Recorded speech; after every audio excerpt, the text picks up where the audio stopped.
con los cambios que hemos estado ya viviendo en los últimos años, que ya se habían hecho notar en algunos momentos, quizá no los habíamos percibido de manera muy fuerte, pero ya con el momento a que fuimos pues, de cierta manera obligados, pues nos llevó a tener que desarrollarlos con una mayor amplitud. Y estos cambios que voy a estar enunciando, que son muy importantes en el ámbito educativo, no es que se vayan a desarrollar poco a poco, ya están con nosotros. Me parece que ahora lo importante va a ser que profundicemos en el desarrollo de su trabajo.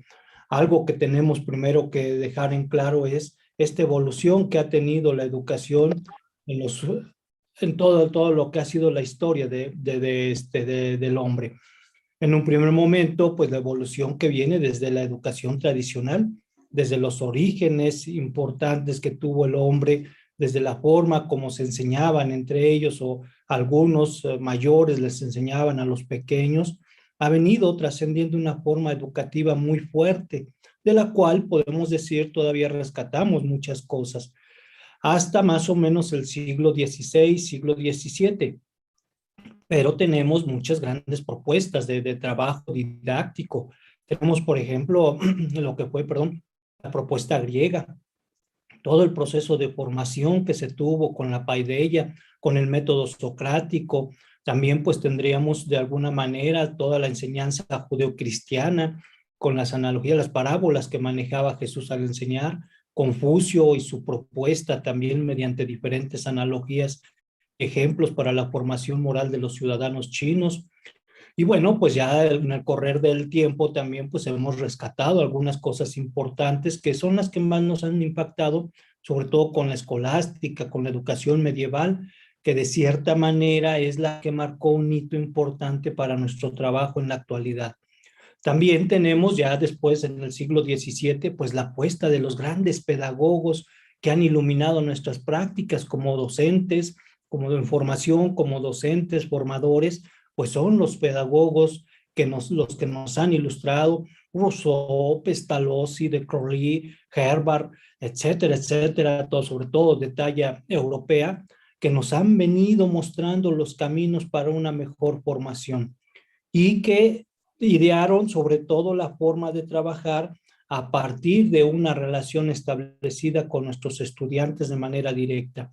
Ya en lo que es la educación 2.0, inicia propiamente con un nuevo cambio muy fuerte de trabajo que se hace en los sistemas educativos, sobre todo en la unión que se tiene con la psicología y la educación, que de alguna manera marcó un hito importante en todo el siglo XX, iniciando con los grandes trabajos de Edouard Claparède, el maestro de Jean Piaget, aquí en Estados Unidos con William James y posteriormente con Kilpatrick, y en Alemania pues uno de los grandes precursores de estas nuevas propuestas que fueron denominados en un primer momento psicopedagogía, los alemanes ciencias del espíritu, en las cuales se incluye la educación, Wilhelm Dilthey, que marcaron después el posterior inicio de propuestas importantes que hemos venido desarrollando en los últimos años, las últimas décadas, el conductismo, el neoconductismo, el cognoscitivismo, el constructivismo de manera muy concreta, pero que le dieron ya una fineza importante a los trabajos que se hacían en el ámbito educativo en casi la gran parte del siglo XX. Más o menos lo dato aquí de 1903, porque es el año en que se publica un texto muy importante con Edouard Claparède que se llama Pedagogía Experimental. Y de ahí pues ya empezaron a surgir diferentes procesos educativos, de propuestas educativas muy fuertes que les vuelvo a repetir nos impactaron, hasta llegar la década de los años 90, donde se marca un cisma muy importante con la llegada del Internet y aparece entonces la educación 3.0. Esta llegada del Internet en sus diferentes facetas, web 1.0, web 2.0 y sobre todo web 3.0, que es en la que de alguna manera ya todos coincidimos en un fuerte lazo, pues nos enseñó también la posibilidad de abrir los canales de aprendizaje en los procesos educativos y sobre todo algo muy importante, que el estudiante puede aprender teniendo conexión con Internet y enlazándose en las diferentes ligas que se pueden manejar ahí. Esto nos ha llevado también a mediar la escuela de una forma diferente, utilizando lo que se conoce en alemán como la Mediendidaktik o la didáctica medial, como pudiéramos traducirla al español, donde ya hay una participación muy fuerte de los procesos tecnológicos, de los dispositivos tecnológicos, y es donde estamos embarcados en la actualidad. Pero a la vez se ha venido configurando a partir de 2015, 2016 y sobre todo de la mano de la evolución de la web 4.0 y de la cuarta revolución industrial, el desarrollo de la educación 4.0, donde por sobre todo los cursos abiertos de aprendizaje, la interacción con las plataformas, una web más social, una web más interactiva, nos ha permitido también desarrollar diferentes procesos de trabajo. Y este es donde voy a estar de alguna forma interiorizando sobre todos estos procesos que nos va a dejar, porque aunque está planteada desde 2015 a 2016, se tiene que va a tener una relevancia importante hasta 2025, porque a partir de 2025 tendremos también un cambio muy importante en los procesos de la web, en los procesos de transformación industrial, laboral, económica y en los procesos educativos. Por eso, como ustedes pueden ver, en estos cambios importantes, antes eran muy amplios periódicamente, temporalmente, y ahora vamos a ver reformas importantes en tiempo muy corto. Y para esto debemos estar preparados como futuros docentes o como docentes formadores, porque tenemos que ir dando ciertas respuestas y no quedarnos a la saga en esta evolución importante de los trabajos, porque se nos exige, porque es la necesidad, porque ya desde mi punto de vista va a ser muy difícil que regresemos a como estábamos antes. De hecho, ya lo estamos experimentando en esta etapa post-confinamiento, nos hemos dado cuenta de que no podemos regresar a lo que teníamos. Sería muy triste echar en saco roto todo lo que aprendimos en esta etapa de confinamiento. Más aún, es necesario que potenciemos esos aprendizajes, esas formas y les demos una dirección, porque yo estoy muy cierto de algo que he defendido durante toda mi vida profesional. Es la escuela normal la que debe dar línea, a que debe dar como autoridad el hecho de trabajar propuestas educativas a muy amplio. Por general, los maestros esperan, los maestros que ya estamos en servicio, esperamos que de las escuelas normales nos digan qué hay de nuevo, qué se tiene que hacer, cómo le tenemos que hacer, y no viceversa, que vayan adaptados a los procesos que se están dando. Esa es la innovación importante que se tiene en las escuelas normales y en la formación de docentes. A partir de ello es necesario con aspectos, cómo nos va a marcar esta década que recién acabamos de iniciar, pero que ya tiene cambios importantes en los procesos educativos.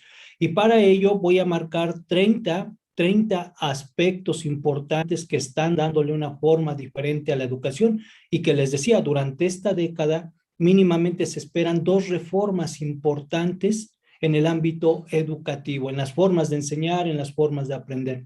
No van a ser reformas que vengan de la parte oficial, porque a veces la parte oficial está muy atrasada en sus propuestas.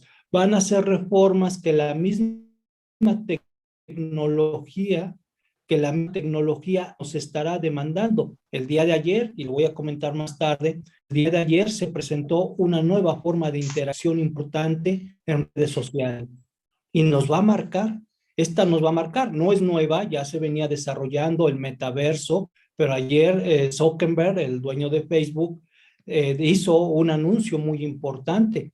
Ahora la interacción que estaremos realizando, y me parece que para los próximos 3 años en esto estaremos de manera muy amplia, de alguna forma trabajando, y nos va a implicar en el ámbito educativo, y ahí se viene una reforma importante. Y la clave está aquí, ¿cómo vamos a dar nosotros respuesta? Entonces, estos 30 aspectos que voy a manejar con ustedes de manera muy rápida por cuestiones de tiempo, son los que marcarán un hito importante para las prácticas educativas y el desarrollo de los aprendizajes. La primera tiene que ver precisamente con el aprendizaje híbrido y mixto, algo que seguramente ya están desarrollando, pero que debemos profundizar en su trabajo, en su desarrollo. Como ustedes bien saben, quienes de pronto han manejado la idea, recién estaba yo viendo que se tiene un congreso preparado por parte de la SEP, donde todos darán a conocer sus propuestas ya de trabajo híbrido. Me parece que sí, ya hay mucho avance en este sentido, también en el desarrollo del trabajo mixto, pero lo importante es que dejemos en claro que no significa nada más esta especie que algunos han entendido como el hecho de que es actividades en la escuela o actividades fuera de la escuela, que de alguna manera pareciera que eso es lo híbrido. No, eso no es lo híbrido ni lo mixto. Tampoco así que de pronto, ¿no? Como hemos visto en algunas instituciones, que a veces, ¿no? Inclusive en el mismo ISEM, de donde yo trabajo, se ha visto que de pronto pensamos que hay 5 o 10 chicos tomando clase presencial y la otra parte están en una computadora, así con una conexión como la que estamos realizando y el maestro al frente. Eso tampoco es trabajo híbrido ni trabajo mixto. Por ello es que necesitamos recapitular y profundizar en lo que en verdad significa aprendizaje híbrido y mixto. En escuelas normales no podemos darnos el lujo de cometer ciertos errores porque recuerden, esto se reproduce más allá. Y tendríamos entonces que pensar muy bien qué significa hibridizar nuestro aprendizaje, qué significa combinar o mixtear nuestro aprendizaje para dar una verdadera respuesta pedagógica, didáctica y con teoría sobre los procesos educativos. Esto de alguna forma, pues nosotros somos los que debemos estar investigando, trabajando y proponiendo estos procesos diferenciados. Y esta parte de lo que es el aprendizaje híbrido, sobre todo, porque el mixto ya venía siendo trabajado, pero el híbrido será quien marque el inicio de una etapa de cambios muy importantes en el desarrollo de los aprendizajes y en el desarrollo del trabajo que realizan los docentes. A partir de ello, pues también tenemos el aprendizaje móvil, que bien lo saben ustedes, como uno de los cambios importantes, ya venía desarrollándose antes de la pandemia, pero que se incrementó en su uso, en su desarrollo, precisamente en la etapa de confinamiento. Esta idea de que ahora tú puedes aprender llevando tus conocimientos, tu información en la palma de tu mano y que lo puedes hacer en cualquier lugar. Aquí se rompió la lógica de que la escuela es el único lugar de aprendizaje. Hay quienes todavía quieren defender esta idea, que en la escuela es el único lugar que se aprende, que es el aprendizaje formal, etcétera, etcétera. Me parece que esto ya se debe romper, sobre todo porque ya entendimos que el aprendizaje es formal en cualquier medio. Solamente cambia el sentido que le damos para su utilidad. Pero a final de cuentas, lo que hemos logrado concertar es el hecho de que se aprende en todos lugares, en cualquier lugar, y que además se puede aprender con la simple conexión que tengamos a Internet en un dispositivo móvil. El celular ha pasado a ser un smartphone que nos permite desarrollar diferentes procesos de trabajo amplios, que además de que nos ayuda a estar comunicados, nos ayuda también a aprender. Y este es un cambio importante en el ámbito educativo. Puedo llevar una conferencia en mi celular, puedo llevar un libro en mi celular, puedo trabajar desde mi celular como si fuera una computadora, etcétera, etcétera. Tiene muchísimas bondades. Entonces, esta idea de aprendizaje móvil va a ser muy importante para seguirla fortaleciendo en los próximos años venideros. Perdón. Y bueno, pues también tenemos esta parte del aprendizaje personalizado, que va a ser una de las cosas que también impactará sobre el desarrollo del trabajo que estemos haciendo en los próximos años.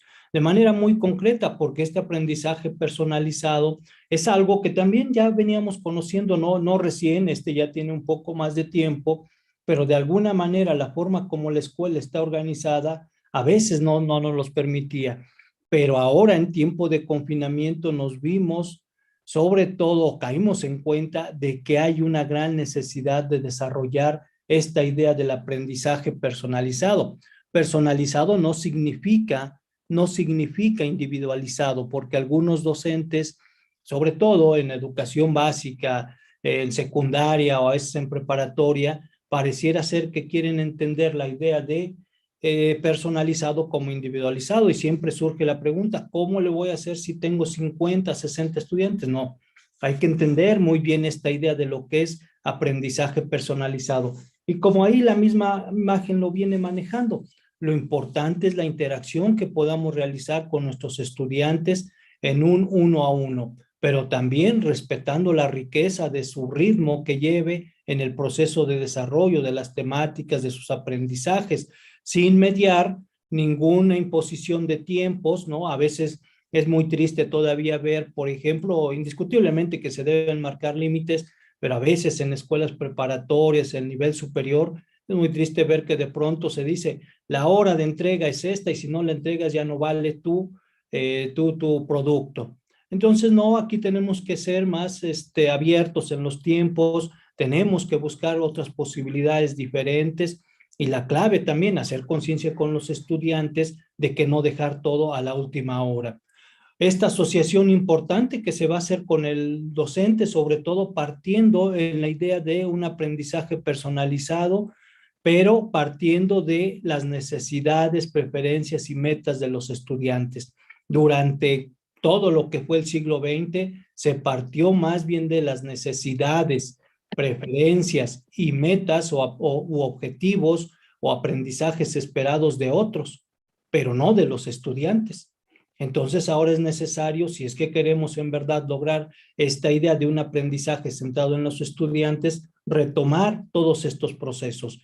Y de ahí tiene mucho que ver la equidad educativa, manejando contenidos flexibles, trabajando en una relación muy importante de toma de decisiones con el mismo estudiante. Entonces el aprendizaje personalizado será también uno de los aspectos a fortalecer en esta década.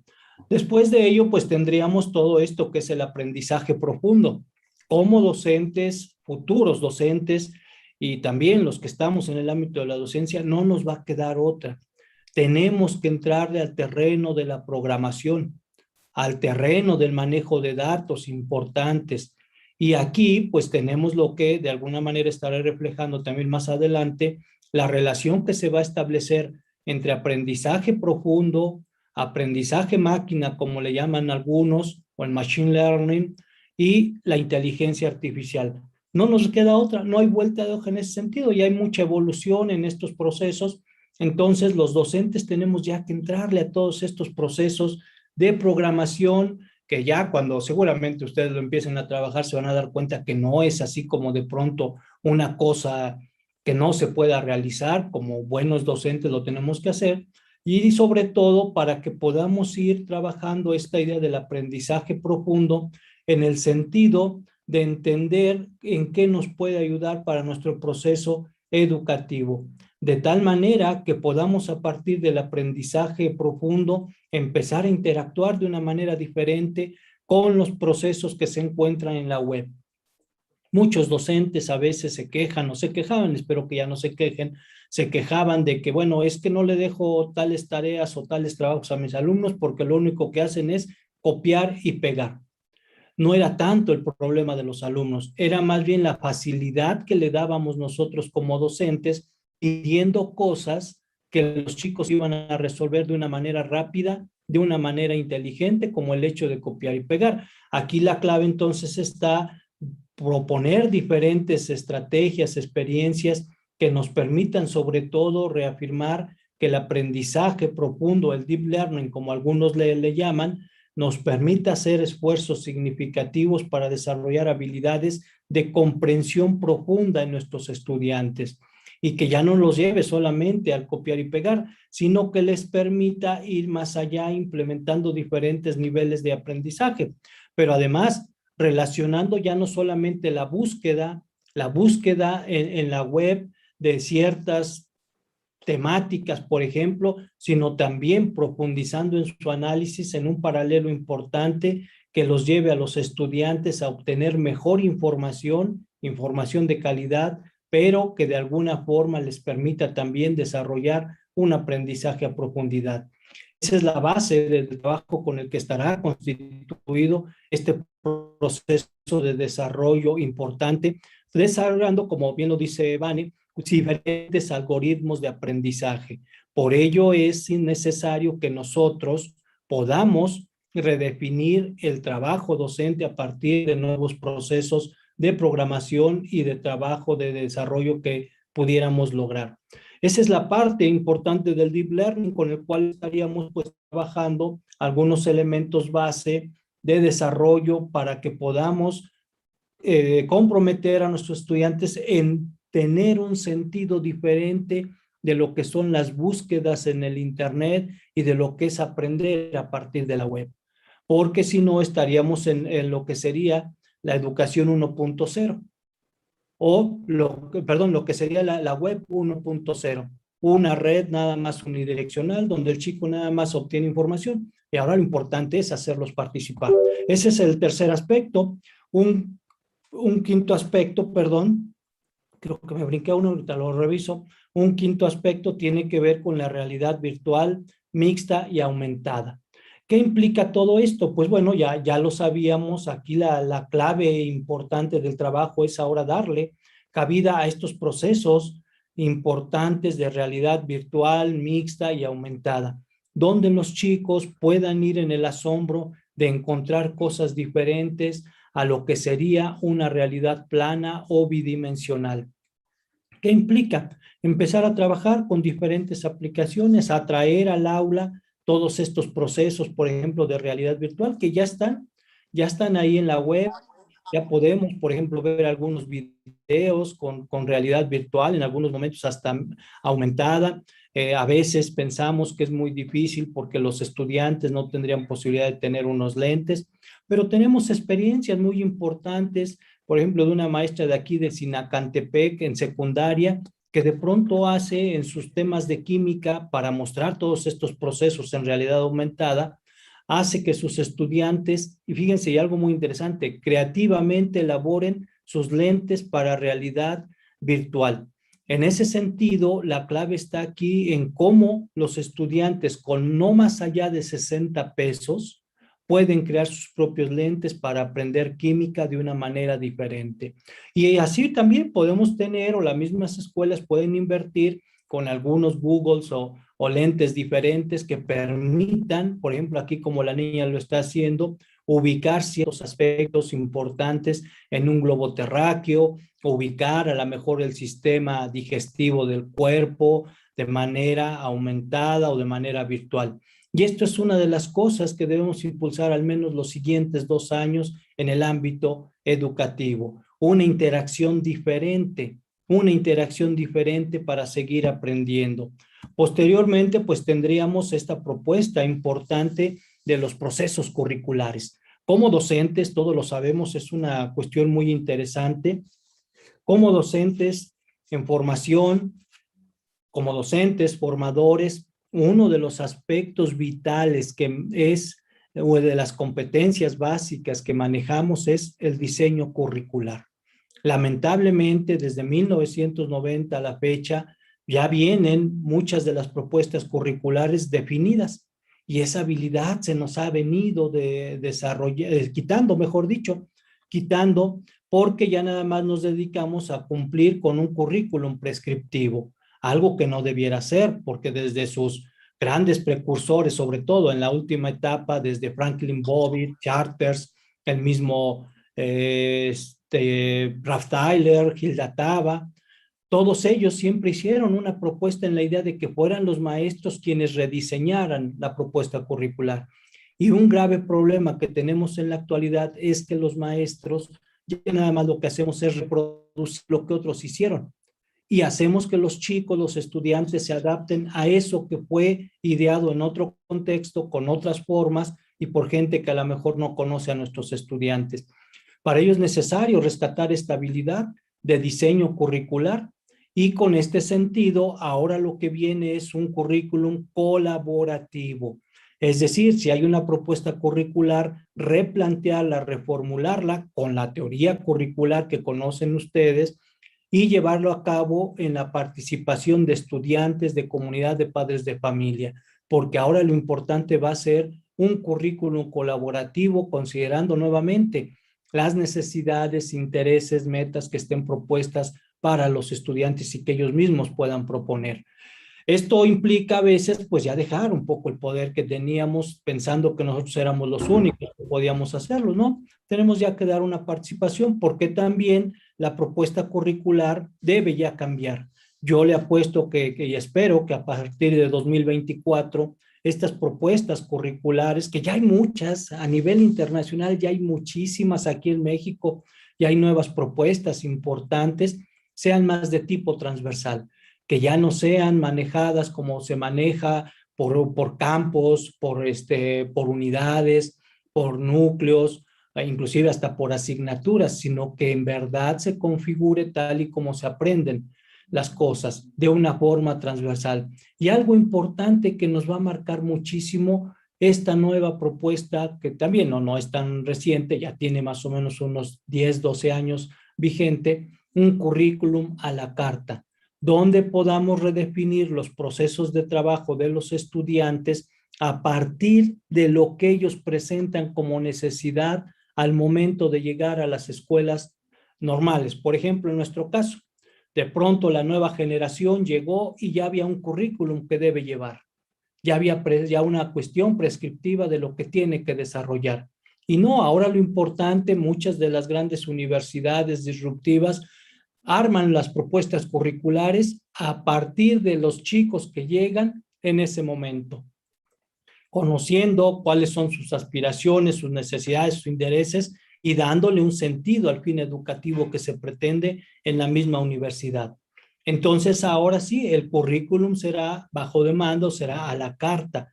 Y esto es algo que ya se ha experimentado muy fuerte. Y la mejor forma de desarrollarlo es mediante proyectos. Entonces, está ahí esta propuesta importante de trabajo. Y esta propuesta curricular también la debemos relacionar muchísimo con los procesos de los nanogrids. ¿Qué es un nanogrid? Pues bueno, un nanogrid es sobre todo aquella constancia, aquello que tú obtienes como una forma en la cual se te da por haber logrado un pequeño curso o microcursos que se ofrecen en la red, en alguna conferencia, en algún congreso. Son pequeños grados que tú vas acumulando, pero que le van dando sentido a tu formación.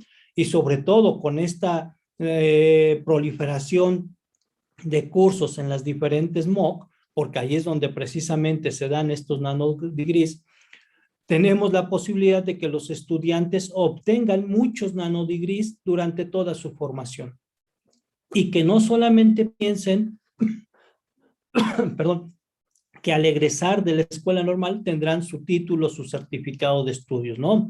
Tendrán eso, pero además tendrán decenas de nanodegrees que lograron obtener en un curso que tomaron a lo mejor en Coursera, en Udacity o en algunas otras de las plataformas que existen para los famosos cursos masivos abiertos. Y esto sobre todo es muy importante porque también a los chicos les va armando una trayectoria de vida, una trayectoria profesional que les va a ayudar posteriormente. De hecho, en los últimos 2 años, las encuestas han dicho que muchos de los empleadores actuales prefieren ver qué nanodegrees tienen los nuevos estudiantes, los que van egresando a las universidades, y no tanto el certificado de egresión de su universidad.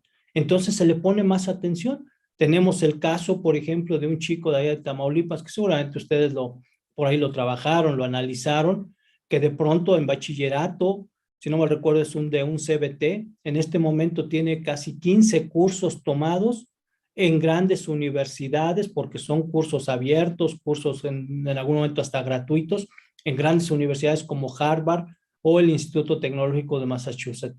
Esto es muy importante porque entonces los estudiantes ven que no solamente se conforman con lo que les ofrece su institución formadora, sino sobre todo que pueden apreciar otros procesos de aprendizaje fuera de la misma institución. Y va a ser muy importante ir haciendo trayectoria de vida con los nanodegrees. Y ya más o menos para el 2025, pues estaremos de alguna forma trabajando con lo que sería la web 5.0 o lo que tendría que ser, pues básicamente lo que se conoce con la red sensorial. Esta parte de la red sensorial que va a ser muy importante porque a final de cuentas nos permitirá interactuar de una forma diferente a partir de las emociones. Si en verdad queremos considerar las emociones como base del aprendizaje, entonces esta red, esta web nos ayudará muchísimo y en ella tenemos que estar trabajando y ya hay muchísimas formas, aplicaciones que se están desarrollando. Hace unos 4 meses en promedio participé con unos colegas de Argentina, sobre todo, y un colega de Estados Unidos, que es el que tiene la aplicación. En Tamaulipas igual participamos con unos niños conectados precisamente en una plataforma como esta, donde abren sus cámaras y a partir de esa aplicación el maestro les estaba leyendo un cuento y entonces podemos apreciar mediante esa aplicación si el chico le está interesando por los gestos de su cara, por los gestos de su cara, si le está interesando el cuento, si de alguna manera algo le motiva, si de alguna manera le está aburriendo, etcétera, etcétera, para que entonces el maestro pueda ya de alguna forma tomar cartas en el asunto. ¿Qué pasaría, no? Si de pronto yo ahorita con esta aplicación abrimos las cámaras y me doy cuenta qué está sucediendo con todos los participantes. Bueno, pues la gran mayoría está aburrido de lo que le estoy diciendo. Ahí como docente tengo que cambiar mis estrategias de aprendizaje. Una de estas formas aplicativas ya se ha llevado a cabo aquí en el TEC de Monterrey, aquí en México, donde igual las mismas cámaras enfocan a los estudiantes, el maestro está dando su clase, pero se le va avisando que de pronto ya decayó el interés de los chicos, quien de pronto a lo mejor no está claro en lo que se está manejando, etcétera, etcétera. Y esto es sobre todo en la idea de mejorar. Por lo tanto, esta red sensorial emotiva pues nos permitirá interactuar de una manera diferente a partir de las interacciones que los estudiantes puedan hacer en este proceso de trabajo y será vislumbrando sobre todo un proceso sensorial de desarrollo de los aprendizajes. Posteriormente, pues tendríamos ya como noveno aspecto lo que sería el aprendizaje autónomo. Una clave importante del aprendizaje autónomo, pues implica, su mismo nombre lo dice, que el mismo estudiante, ¿no? Que el mismo estudiante pueda redefinir sus procesos de trabajo de manera autónoma. También esta es una queja sobre todo muy fuerte en los procesos de trabajo que se realizan en bachillerato, que el estudiante a veces no quiere trabajar por sí solo, que el estudiante le cuesta trabajo motivarse, etcétera, etcétera. Habrá que ver cómo se está configurando el entorno o ambiente de aprendizaje, porque aquí la clave es sobre todo considerar que si el estudiante recibe ya algo hecho por otros, pues a final de cuentas no tiene mayor autonomía.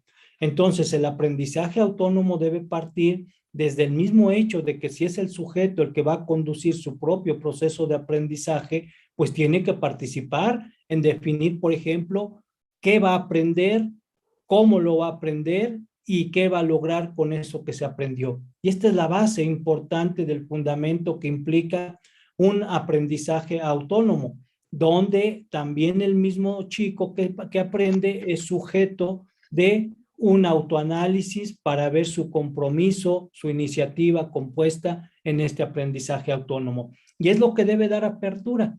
Ya no estar en la idea, ¿no? Porque esto es lo que va a ir cambiando, ya no estar en la idea de pensar, pues hoy llego a la escuela y a ver qué me va a decir el maestro. O llego, pues sin mayor expectativa, esperando que lo único que el maestro me diga, con eso me conformo. No, hay que cambiar esta idea, hay que darle mayor responsabilidad, mayor autonomía, mayor agencia a los estudiantes. ¿Y cómo se va a lograr? Definiendo nuevas formas y experiencias de aprendizaje a las que veníamos trabajando tradicionalmente. Lo que después sería también otro de los aspectos importantes de trabajo, pues es el machine learning, que ya lo habíamos comentado, sobre todo lo que nos va a venir a apoyar este esfuerzo importante de desarrollo, que tiene que ver en la clave que se haga con las tecnologías inteligentes. ¿Qué sería? Pues sobre todo, como algunos le llaman, aprendizaje máquina, otros le llaman aprendizaje automático, pues implica sobre todo la posibilidad, ¿no? La posibilidad de que se tenga una posibilidad de aprender interpretando los datos por sí mismo y logrando una experiencia diferente.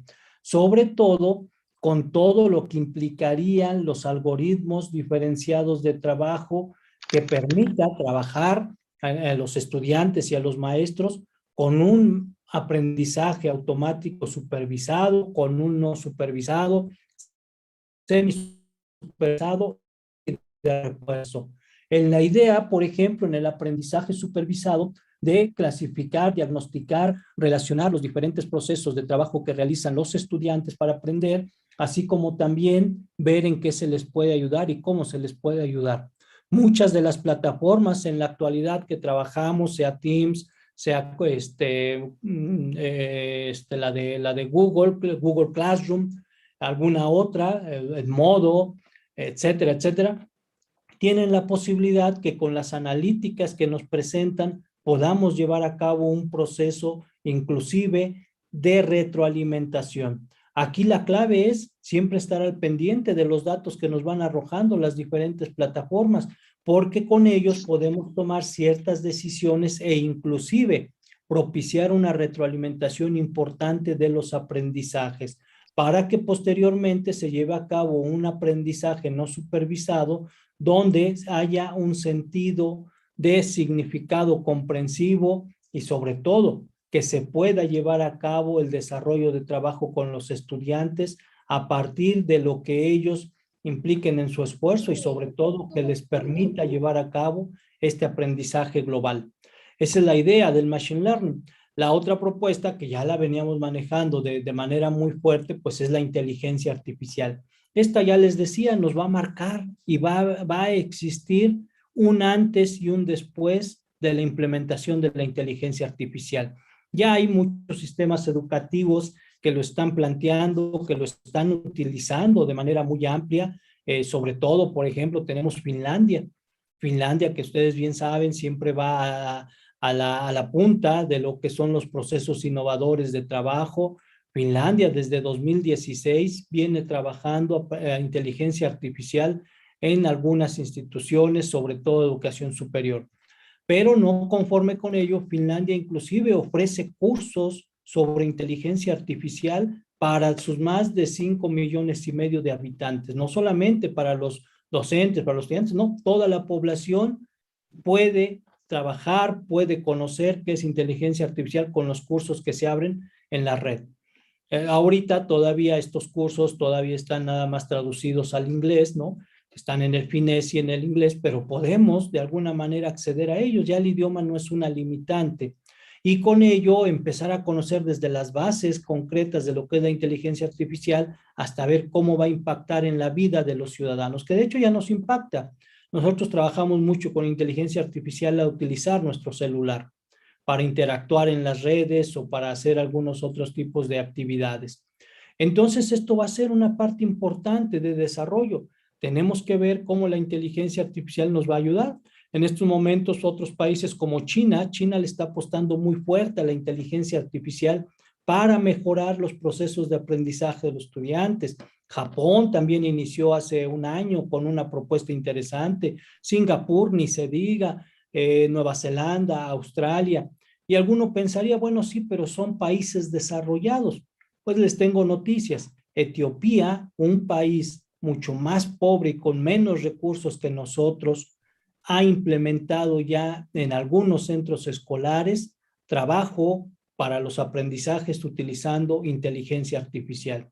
Aquí la clave es dar iniciativa importante de nosotros para empezar a trabajar estos beneficios importantes de la inteligencia artificial que nos puede ayudar, por ejemplo, para los procesos de tutoría personalizada, para esto que habíamos comentado de aprendizaje personalizado, para dar respuestas rápidas a los procesos de trabajo que hacen los chicos, tener un acceso 24/7 a los aprendizajes, etcétera, etcétera. Y como docentes, pues nos va a permitir sobre todo gestionar de mejor manera el tiempo, los contenidos y adecuar cada uno de los procesos educativos de formación a nuestros estudiantes. Entonces, este va a ser un hito que pienso que para nuestro país en promedio debe llegar para 2027.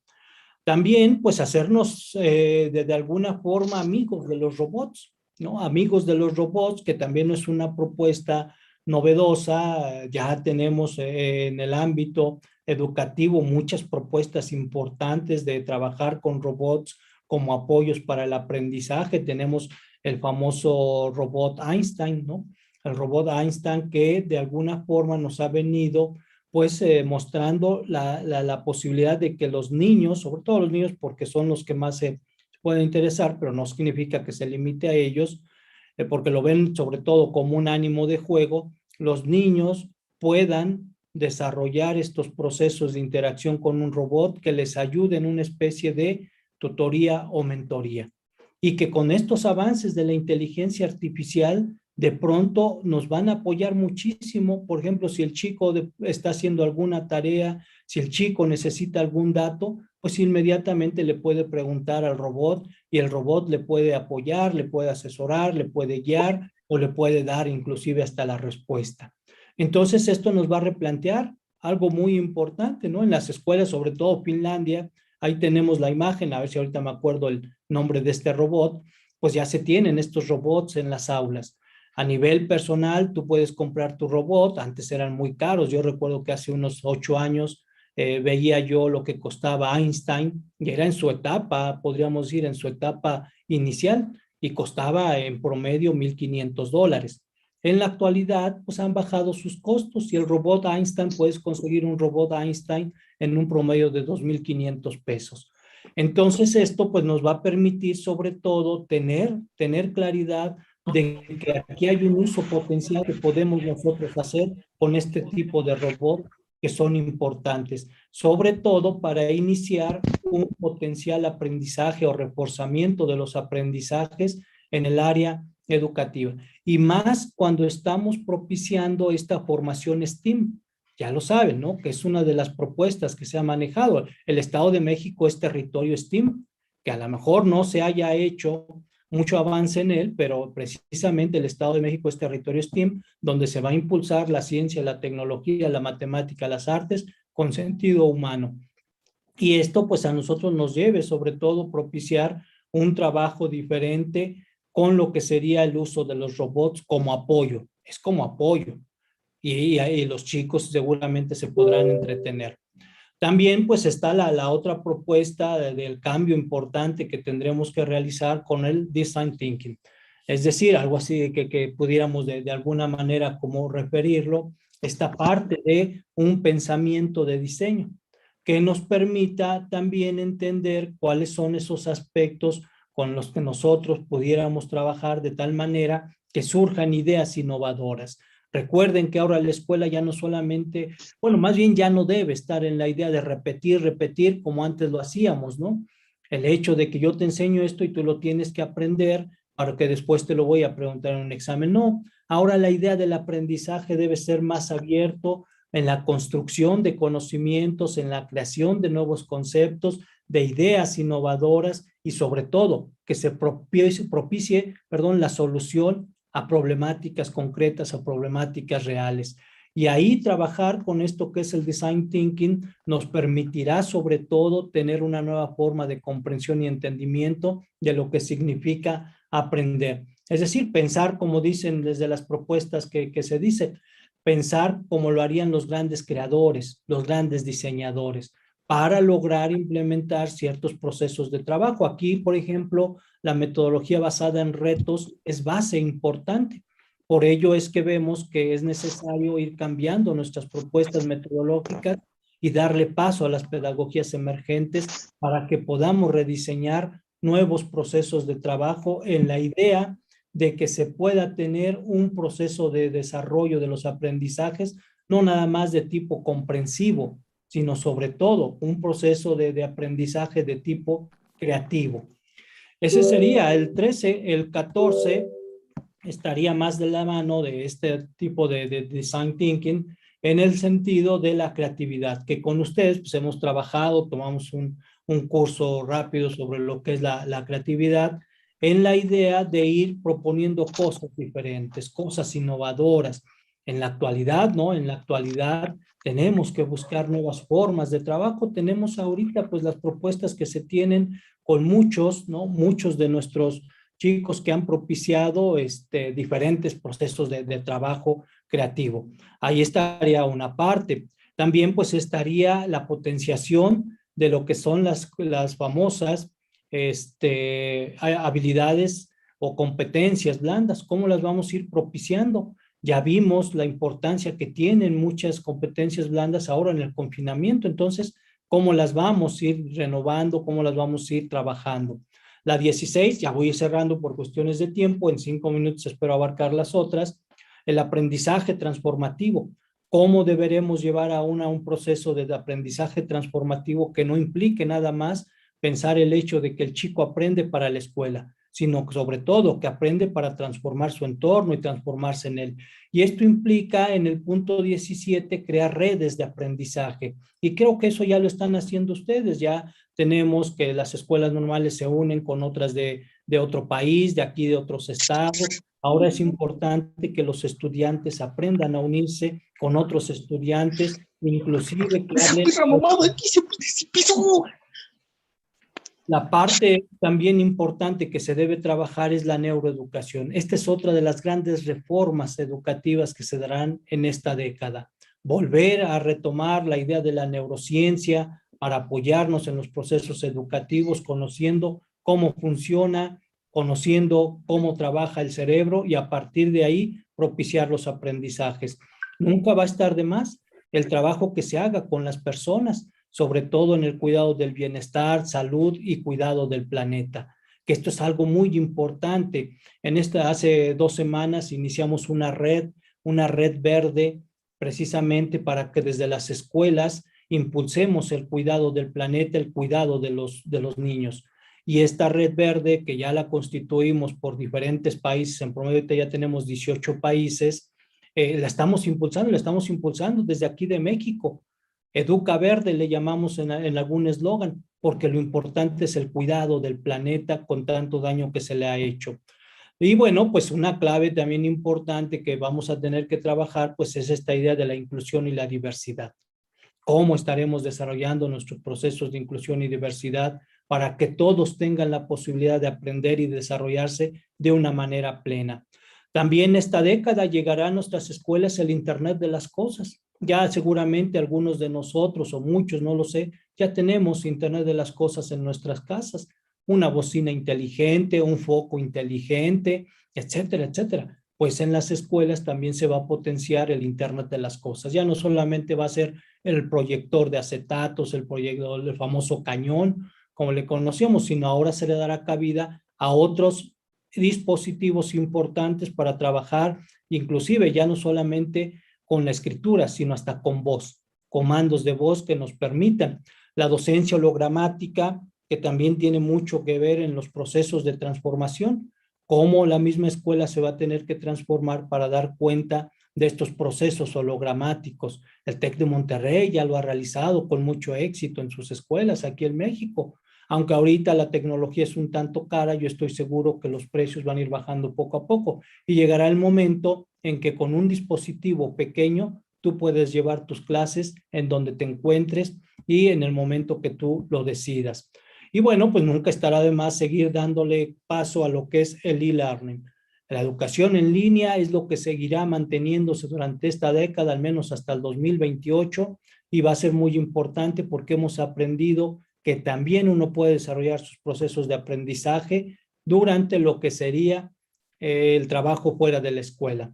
Y esto que ya lo comentábamos al inicio, el metaverso. Los maestros tenemos que aprender ahora a interactuar en el metaverso, porque estoy seguro que los aprendizajes se tendrán que realizar a partir de las propuestas del metaverso. Es decir, inclusive hasta con hologramas. Muchos de ustedes seguramente como jóvenes tienen su avatar.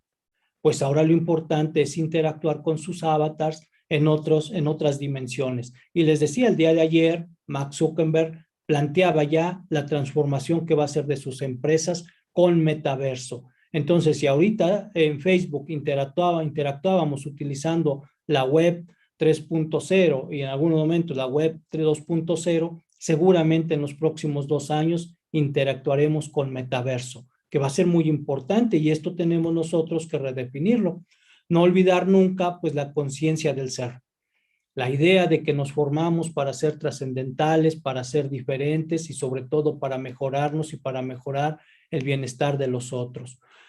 Formar en un aprendizaje de aprender a emprender. La clave ya no es aprender porque esto lo vas a necesitar cuando ya trabajes. Ahora la clave es aprender para que tú consolides nuevas formas de trabajo e inclusive, porque además las limitantes del trabajo ya las estaremos en otro momento analizando, en los próximos años van a ser muy fuertes, que ya lo vemos, ¿no? Ya lo vemos como muchos de pronto estudiamos algo y nos dedicamos a otra cosa, porque no hay posibilidades de trabajo. Entonces la clave está en esto que muchos han logrado hacer en la última década, tener, por ejemplo, tu propia startup, donde tú eres tu propio jefe, tú lo domines, y lo vemos constantemente, estas propuestas creativas, innovadoras. Por ello, aquí el aprender a aprender será una base importante.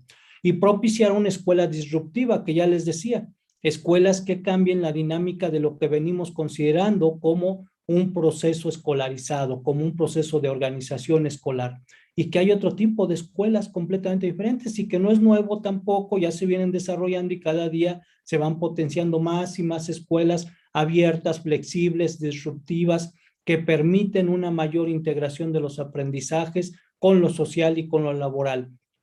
Tenemos estos ejemplos, la más conocida en la actualidad es la École 42, la Escuela 42 francesa, que ha roto muchos de los paradigmas de lo que era la escuela y que seguramente lo seguirá haciendo. En ese sentido, también nosotros estamos llamados a ello. Y ya por último, pues lo que sería el Big Data, ¿no? El Big Data, cómo nos va a ayudar en la educación, sobre todo trabajar con estos grandes datos que de pronto nos pueden arrojar las plataformas, la misma web sensorial, cómo nos va a ayudar para ir mejorando los procesos educativos para nuestros estudiantes y que ellos mismos también vayan mejorando sus propios procesos de aprendizaje. Indiscutiblemente que va a estar la base de la ciudadanía digital, una clave importante que nos dejó de aprendizaje la pandemia es sobre todo entender que no estábamos preparados para trabajar con dispositivos móviles a distancia utilizando tecnología.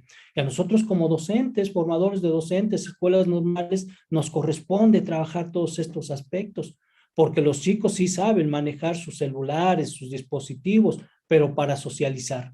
Muchos de ellos ya cuando se lo ven como un dispositivo para aprender se encuentran limitados y también nosotros como docentes, pero además estamos viendo el ascenso de muchas ciudades inteligentes donde todo será automatizado y entonces es necesario que preparemos para una ciudadanía digital. Y ya para cerrar, pues estaría esta propuesta importante con lo cual nosotros también debemos trabajar como docentes, el transhumanismo. Es un hecho, ya lo estamos viviendo, que de pronto a partir de 2030 vamos a pasar a otra etapa diferente de lo que se consideraba el ser humano y llegaremos al transhumanismo, con lo cual debemos prepararnos para que aquello que era lo esencial de lo humano no lo perdamos. Y veamos esta idea de los famosos cyborgs, como algunos le llaman, no como algo que va a perjudicar a la humanidad, sino como algo que va a beneficiar a todos y cada uno de nosotros y le dará un mejor futuro a la humanidad. Pero eso se tiene que trabajar desde la escuela. Y ahí es donde nosotros, como futuros docentes, como docentes formadores, tenemos que ir avanzando en este proceso transhumano. ¿Qué implica todo esto? Implica algo muy concreto, cambiar los paradigmas de la educación y cambiar los paradigmas de la formación de docentes. Es decir, este año está marcado como el inicio de un nuevo paradigma. Algunos lo marcaron desde que nos fuimos a confinamiento, pero podríamos decir que en la etapa post-confinamiento iniciamos un paradigma diferente. Implica lo siguiente: cambiar tus creencias, cambiar tus teorías, cambiar tus conceptos y cambiar tus prácticas. Para muchos esto nos va a exigir bastante y algunos no lo lograremos, pero estoy seguro que la gran mayoría de los que estamos aquí estaremos en camino de cambiar nuestros paradigmas para el bien de los aprendizajes, para el bien de la formación de los futuros docentes. Y bueno, por último, pues yo les agradecería muchísimo su atención. Ahí están mis redes sociales, por si me quieren seguir. Constantemente estamos publicando diferentes cosas relacionadas con esto que les acabamos de mencionar. Les agradezco mucho su atención. Aquí cerraría, por cuestiones de tiempo, aquí cerraría esta pequeña charla. Muchas gracias y quedo a sus órdenes.